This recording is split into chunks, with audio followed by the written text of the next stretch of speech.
El Apocalipsis capítulo 22.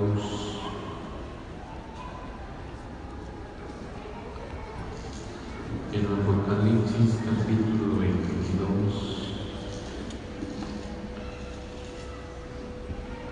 Su verso a leer es el verso 16. En el nombre del Señor Jesús dice la palabra de esta manera: Yo, Jesús, he enviado mi ángel para daros testimonio de estas cosas en las iglesias. Yo soy la raíz y el linaje de David, la estrella resplandeciente de la mañana. El versículo nos da una información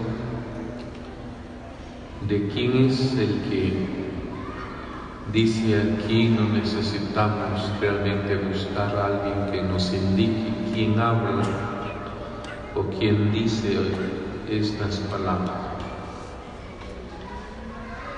Cuando se escribe en Apocalipsis, también Juan le dice acá, o Jesús, en esta revelación, yo Jesús. Se identifica el que revela, el que envía el mensajero, yo Jesús. Y el mensaje enviado a las iglesias, que fueron 7. Pero hay una palabra que nos interesa tomar del verso cuando dice yo soy la raíz y el linaje de David. Cuando se habla de una raíz,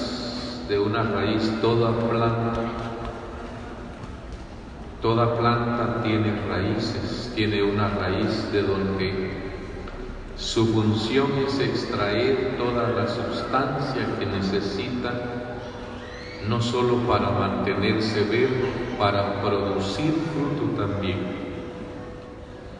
Hace algunos días estaba en la casa de un hermano, pero tiene un terrado donde tiene mucha variación de árboles, pero los arbolitos en botes plásticos y todos con producción.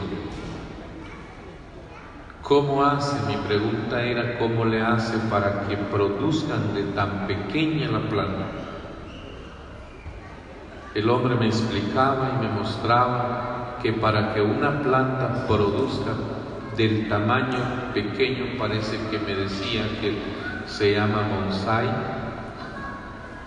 el hombre los arranca, les corta la raíz principal, los siembran, al año los vuelve a arrancar y les corta otras raíces que no debe tener, pero le deja raíces que solamente sirven para que se sustente aquella planta y que produzca un fruto en macetano, fíjense, hermano.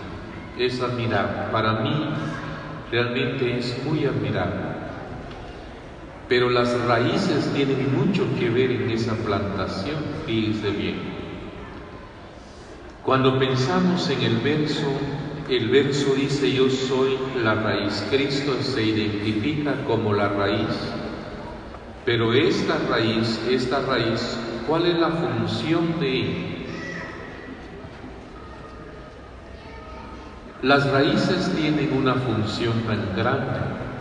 Todo árbol produce una raíz central, y esa raíz central se va en lo más profundo, se arraiga donde es sembrado, y puede hacer que vengan los vientos y den con tanta fuerza contra ese árbol, pero no es fácil arrancar un árbol que tenga buena raíz, fíjense, hermano.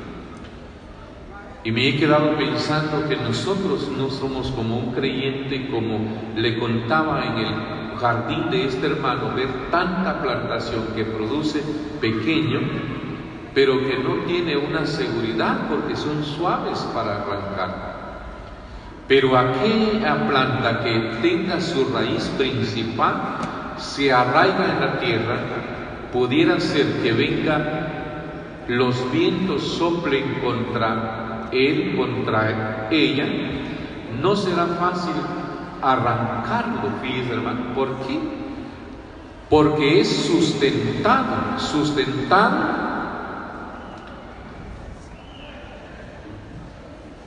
sustentado por la raíz y no cae tan fácil. Uno se queda viendo y se admira de hermanos cuando a veces no solamente en la vida tal vez un problema, un fracaso, que les haya llegado como que el viento sopla, y han habido expresiones de algunos que dicen: yo fuera, ya no estuviera, yo fuera, ya me hubiera largado. Pero hay hermanos, aunque muchas veces golpeado por la vida en esta tierra, no abandonan a su Señor, no dejan a su Señor. Pero ¿saben? Porque el que sustenta, yo estaba mirando un Proverbios que dice que la raíz de los justos jamás será removida. Pero quiero leerle una frase en Romanos 11.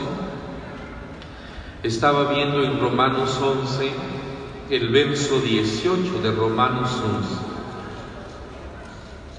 Romanos 11, el verso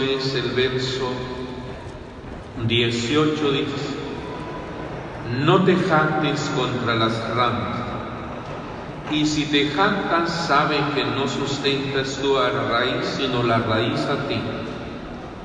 En la iglesia por lo regular no cabe, no se da lugar a la jactancia. Oiga bien, una raíz, alguien que esté sustentado por la raíz que es Cristo, tendrá una producción tan grande, tan maravillosa, que realmente es admirable. Los árboles en sí siempre su raíz buscan las profundidades y donde hay humedades, fíjense hermano, porque lo que necesitan es extraer esa humedad, el agua, esa sustancia que está en la tierra, para poder mostrarlo arriba. Pero ¿sabe? Cuando nos quedamos viendo este verso, dice: no te jactes. A veces se le olvida a uno como asamblea, tal vez en familia, o tal vez en la vida en particular. Muchas veces se viene a ver que el hombre como la mujer se convierten tan productivos, son tan productivos, y uno se descuida y puede que llegue la jactancia a la vida. Y cuando alguien se jacta, cree que es uno el que puede, el que sabe, el que entiende, el que hace aquello, sin darse cuenta que hay una raíz que sustenta de donde provienen todas las cosas. Dice el verso: no te jactes contra las ramas. Si te jactas, debes entender. Un día pensaba en la vida de Nabucodonosor con este verso, porque Nabucodonosor llegó a ser un rey tan grande, un emperador tan grande, que en su momento, en su terrado, se quedó viendo la gran Babilonia. Dijo: y no es esta la gran Babilonia que yo edifiqué para casa de mi majestad, con la fuerza de mi poder. En ese momento se oyó una voz que decía: te dice rey Nabucodonosor, pero el reino se te va a quitar. La jactancia llegó en la vida de este hombre y dijo: yo edifiqué con la fuerza de mi poder. Pero se viene a entender, hermano, que quien provee, quien da todas las cosas, las encuentra uno en el Señor. Por eso el verso dice: sabe que no sustentas tú a la raíz, sino la raíz es el que te sustenta a ti. La jactancia, cuando nos descuidamos, puede que llegue y diga: bueno, aquel no aguanta, ya cayó, aquel no aguanta, tan débil que yo tengo tantos años y no he caído. Uno le puede dar gracias a Dios por eso, porque es verdad, falló aquel, falló aquella. Pero la jactancia de que yo no haya experimentado tal vez un corte de comunión o al privado de algo, y eso me puede llenar de jactancia a mí, y es algo que me hace ver de que no soy yo el que de que por quien estoy en pie. Hay una frase que me he quedado pensando y a veces lo menciono más en oración y digo yo: soy un instrumento, Señor, en tu mano, y no soy quien la usa, porque un instrumento no se usa a sí mismo. Todo instrumento hay alguien que lo usa, y aquel instrumento bueno es admirable cuando tal vez el que toca usa aquel instrumento y dice: pero calidad de instrumento. No sería el instrumento, hermano, es aquel que usa el instrumento. Sea cual sea el instrumento, no va a decir: bueno, yo doy mejor sonido que aquel, yo hago movilizar a la humanidad mejor que aquel, pero no me doy cuenta que hay alguien que lo usa, y el que lo usa en este caso como un instrumento de Dios puede llegar a ser el hombre, la mujer tan útil en la obra de Dios, pero no soy yo. Dice que es la raíz quien sustenta todo, quien hace todo. Esta raíz, hermanos, llega a tener un fruto que le voy a leer una parte de ella en Gálatas capítulo 5, el verso 22. Oigan cómo dice Gálatas: cuando hay una buena raíz se mira la permanencia, se mira el desarrollo, el crecimiento de una asamblea. No siempre va a decir los ancianos, los siervos, los colaboradores, o porque yo fui, yo soy.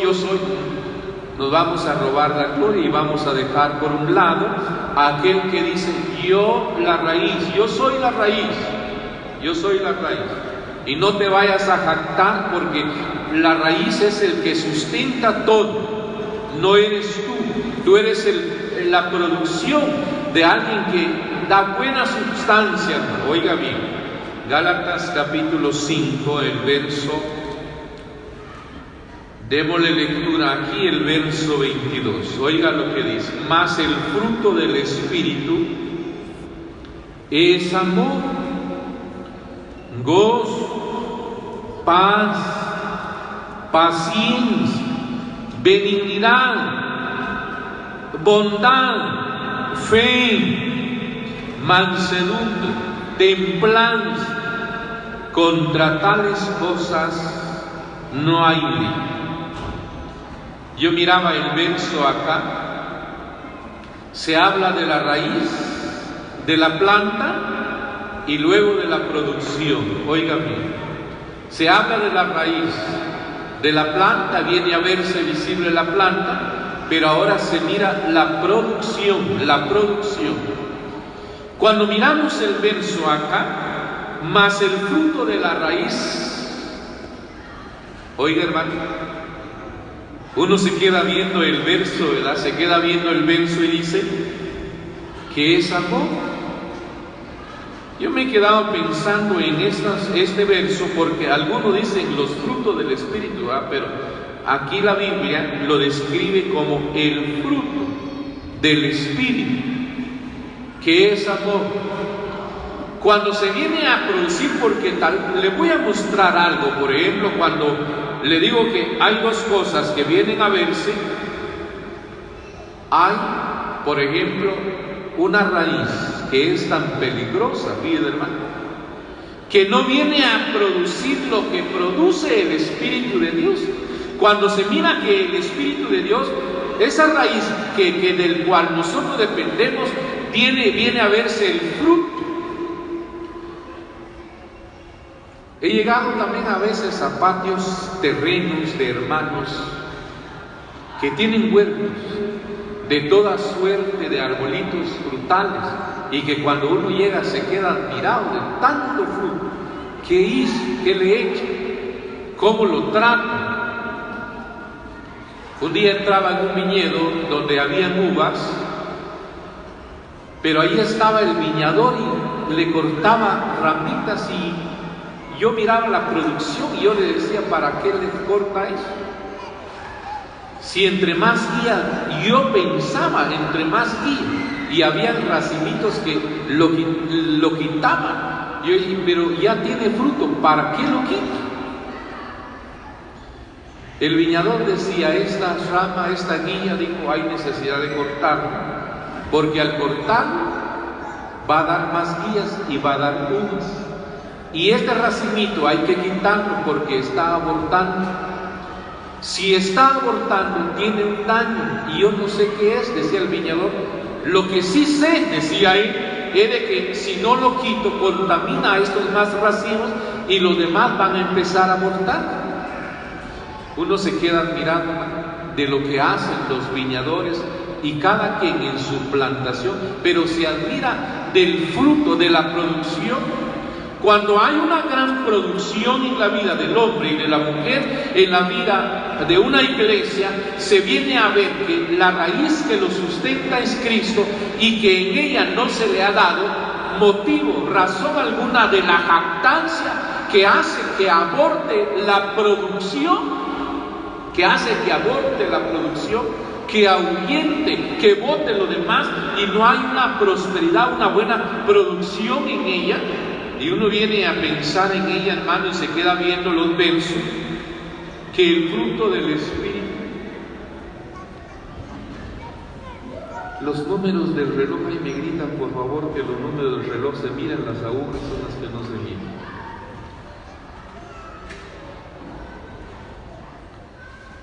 De manera que cuando uno viene a ver esta frase, uno mira acá, amor. El amor, hermano,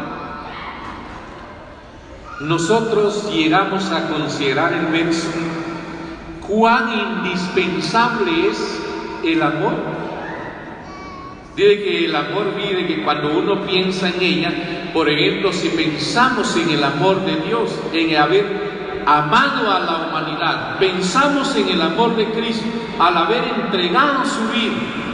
Pero pensar en el amor que debe haber en la iglesia, cuando se haya un amor verdadero, uno se queda pensando, por ejemplo, desde que se forma la iglesia, a veces uno mira el establecimiento de una iglesia, los ancianos, ¿verdad?, de donde sale la asamblea como una iglesia madre, le dan todo el apoyo, le extienden todo su apoyo.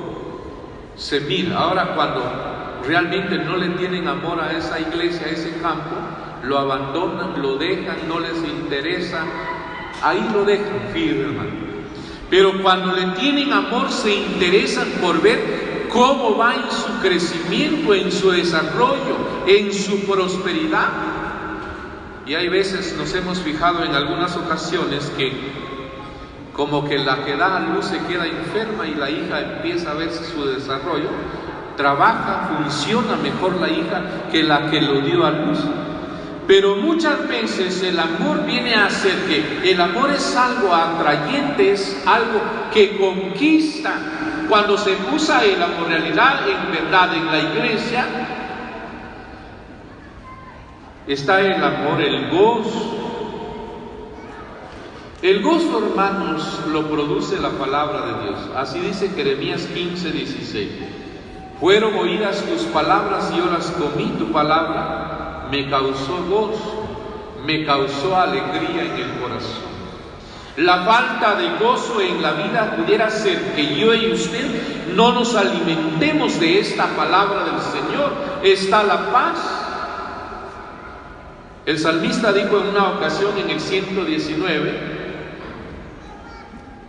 que todos los que aman la ley tienen paz y no hay tropiezo para ellos. Depende de la palabra del Señor la paz, la paciencia, que es la capacidad que existe en cada creyente como fruto del Espíritu Santo para el aguante de las cosas que viva o experimente en la vida, y lo acompaña lo que se llama la benignidad, que es una largura de ánimo en cada uno. La bondad, su generosidad, su fe, sus obras, su mansedumbre. Porque a veces hay quienes también en una asamblea, hay quienes son difíciles de soportar, pero la mansedumbre dice que hace cesar grandes ofensas, según el Eclesiastés 10, 1, 2, 3. La templanza Dice la Biblia que contra tales cosas no hay ley, fíjese, hermano. Pero le voy a leer la otra parte, porque al cual se debe tener cuidado para ver qué produzco yo, qué produce usted, si estamos siendo sustentados por la raíz que es Cristo o no. Oiga, por ejemplo, en Hebreos tenemos una palabra, en Hebreos capítulo 12, el verso 15. Oigamos algo en Hebreos 12, el verso es el verso 15. Mirad bien: no sea que alguno deje de alcanzar la gracia de Dios, que brotando alguna raíz de amargura os estorbe y por ellas muchos sean contaminados. Un día me puse a ver un poquito algo acerca de lo que se llama la raíz, pero raíz de amargura, fíjate, hermano. Si le voy a mostrar en ella brevemente, porque la raíz que es Cristo, cuando funciona en el creyente, tiene una buena sustancia y se viene a ver frondoso y productivo en la vida en el Señor. Pero cuando aquel es sustentado por una raíz que se llama raíz de amargura, ¿sabe? Yo le he encontrado 3 cosas. No sé, pudiera ser que usted le encuentre más. Y le voy a mencionar las 3 cosas, las que les he encontrado, porque es muy delicado que cuando alguien tiene, como dice aquí, una raíz de amargura, trata de contaminar también a otros. Por ejemplo, un día hice mención o estaba mirando lo que es la cizaña, fíjate, hermano. Dice que la cizaña produce tanta raíz a comparación de la raíz del trigo. Miraba ese estudio, me quedaba bien, pero ¿cuál es la intención de la cizaña? Tener mucha raíz. He de robarle toda la sustancia que alimenta el vero trigo,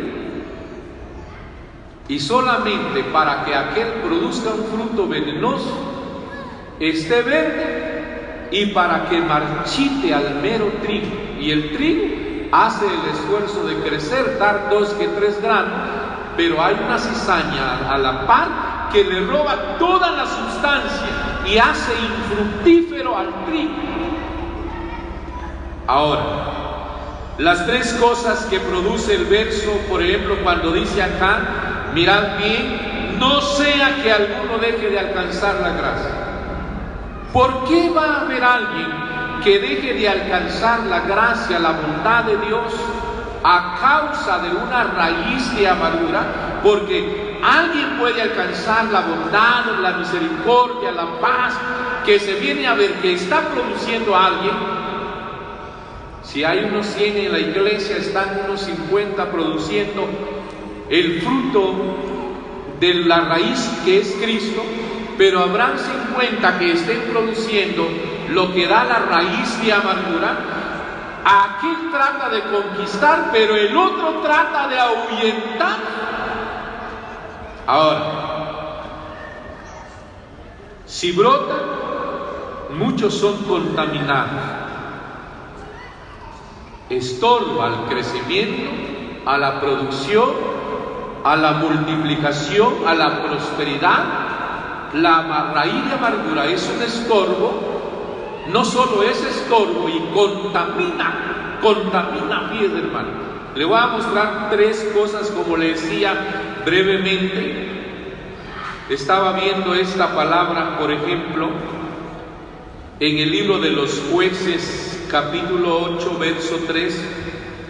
Lo llamo a esta parte acá, resentimiento. Jueces, capítulo 8, y el verso es 3. Dios ha entregado en vuestras manos a Oreb y a Seb, príncipe de Madián. ¿Y qué he podido yo hacer comparado con vosotros? Aquí había un reclamo de los hijos de Efraín. Entonces el enojo de ellos contra él se aplacó. Yo leía una revisión de la palabra que dice esta frase cuando lo llama el enojo, lo llama resentimiento. Resentimiento. Dice que la raíz de amargura, hermano, produce resentimiento. Y cuando alguien está resentido, lo de Efraín, como que ellos se resintieron que no fueron llamados a la guerra y se levantaron contra Gedeón, pero ellos habían capturado a esos reyes como son Oreb y Seb. Gedeón les habla y les dice: lo que ustedes hicieron es grande, pero solamente el hombre lo hizo para aplacarles el resentimiento de aquel. Alguien que tenga un resentimiento en la vida, yo estaba mirando acá en la palabra del Señor que el que tiene resentimiento en su corazón, juntemos este verso en el Salmo 64. Aquellos empezaron a alegar, a discutir contra Gedeón, pero hay una palabra más clara en este salmo, el Salmo 64, y el verso a leer es el verso 3. Oiga cómo dice: quien afila como espada su lengua, lanzan cual saeta suya palabras amargas, para saetear a escondidas al indio. De repente lo asaetean y no teme. Usted mira este salmo de David, cuando él pide protección contra el enemigo que está oculto y acecha su vida. Los que viven resentidos en la vida de alguien, a veces cuando hay un resentimiento, está resentido, y ¿sabe qué pasa? Hacen que usted se convierta en un resentido también. Por eso estaba leyendo Hebreos 12:15, que la raíz de amargura produce resentimiento, estorba, pero contamina, porque si yo estoy resentido, trato de hacer que aquel se resienta también contra aquel, contra ella.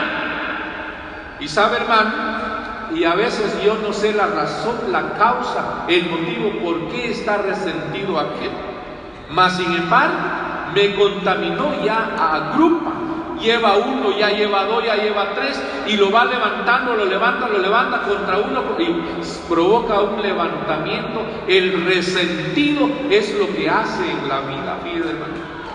Pero cuando alguien tiene, lo sustenta la raíz que es Cristo, no va a dejar que la raíz de amargura lo contamine. Le leo otra parte. Se leí que era breve. Oigamos lo que dice también acá estaba mirando esta otra parte en Oseas 9:7. El libro de Oseas, capítulo 9, el verso es 7. ¿Qué más produce la raíz de amargura? 9:7.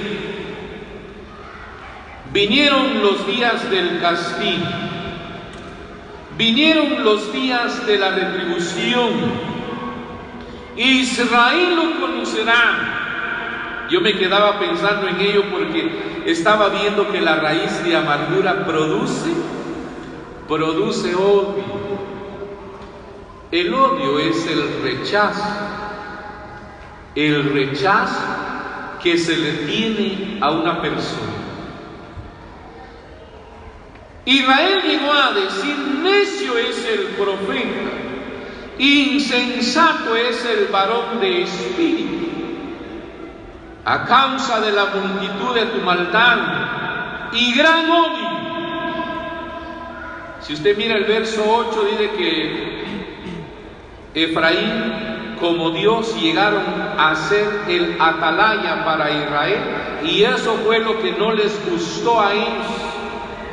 Llegaron a decir que el profeta era un lazo para ellos en todos sus caminos, y por eso le llegaron a tener odio en la casa de Dios.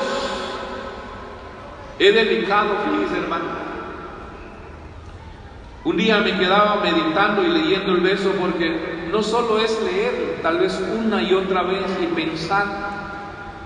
Pero Israel llegó a tratar de necio al profeta y lo llamó insensato al varón inspirado. Y tratar de necio, tratar de insensato al que Dios usa porque lo inspira con la palabra de Dios.